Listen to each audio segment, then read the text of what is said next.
Hello guys! In this video I'm going to show you how to enable placemark aggregation on the Avenza Maps application.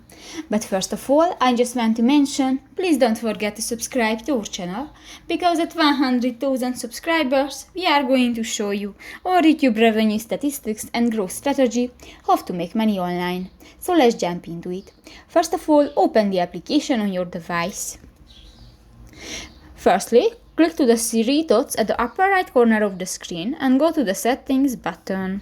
In the Settings section, you can find the fourth option, the Map View, and here go to the Enable Placemark Aggregation under the Placemark Size.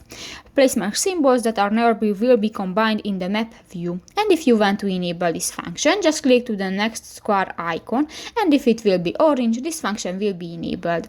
And done. So that's pretty much it for this video, guys. See you in the next one. Bye bye.